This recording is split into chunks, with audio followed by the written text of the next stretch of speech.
আসসালামু আলাইকুম, সবাই আশা করি ভালো আছেন।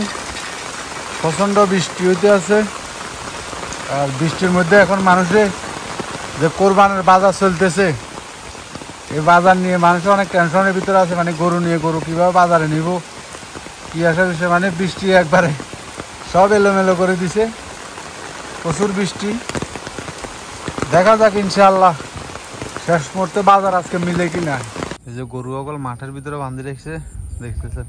মানে যতদিন হুদিন থাকবে, মানে বর্ষা যতদিন আসতো না ততদিন পর্যন্ত এই গরুর পিছনে কিন্তু খরচ খুবই কম।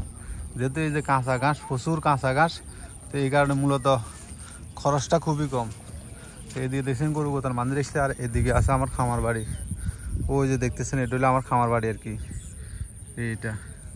তো এখন চলেন খামার বাড়ির দিকেও যাই, দেখি তাই কীরকম। যেহেতু পানি মোটামুটি হয়ে গেছে, প্রচুর বৃষ্টি হয়েছে। আর একটা কথা হইলো, এখানে আমি খামার বাড়িটা লোয়ার মূল উদ্দেশ্য হলো আমার খরচটা কমাইতে হইব।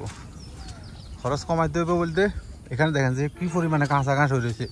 মানুষের গরুগুলো এখানে বান্ধি রাখে, তো তখন দেখা যায় যে ওনাদের খরচটা খুবই কম। এই জন্য মূলত আমি খামার বাড়িটা এখানে করার উদ্দেশ্য নিছি। যাই হোক, এই যে দেখতেছেন খামার বাড়ির আশপাশেও পানি হয়ে গেছে। মূলত এটা হলো আমার খামার বাড়ি, আর এই পাশে মূলত পানি হয়ে গেছে। এখন চিন্তার বিষয় হচ্ছে বর্ষাকালে আসা যাওয়াটা একটা টাফ ব্যাপার হয়ে যায়। এটা হচ্ছে কথা। এই যে পানি হয়ে গেছে অলরেডি, দেখেন এই পানি। কিন্তু চলেন ভিতরে পানি ঢুকছে না, চাই ইনশাআল্লাহ।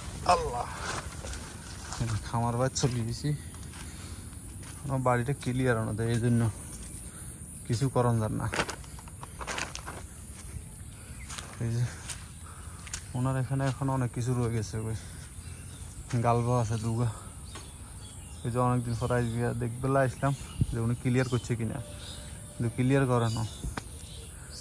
ক্লিয়ার না করলে আসলে কাজ করা অসম্ভব। আর যেহেতু এখন বৃষ্টি চলে আসে, কেমনে কি করবো, এটা হইলো কথা আর কি।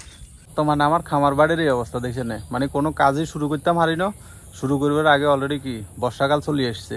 এই যে চারিদিকে পানি, বর্ষাকাল অলরেডি চলে আসছে। তো আসলে যার কাছ থেকে বাড়িটা কিনছিলাম, উনি মানে ওনার যে জিনিসগুলো আছে, এই যে জিনিসগুলো উনি নিয়ে এগুলো ফাইতেছে না, এই জন্য কাজও শুরু করতে পারি না। আর অন্যদিকে কি বর্ষাকাল চলিয়ে আসছে, মানে এবছর হয়তো আর কাজটা ধরা সম্ভব হইতো না, এমন একটা অবস্থা হয়ে গেছে।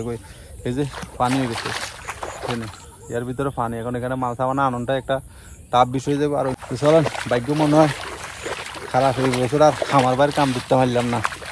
মানে এই লোকটারা আমি বলছিলাম যে দেখবো তাড়াতাড়ি করে ক্লিয়ার করেন, সেই ক্লিয়ারও করতে পারে না, কিছু করতে পারে না। সেও আটকেছে, আমিও আটকেছি, মানে দুজনে আটকেছি আর এই হলো অবস্থা।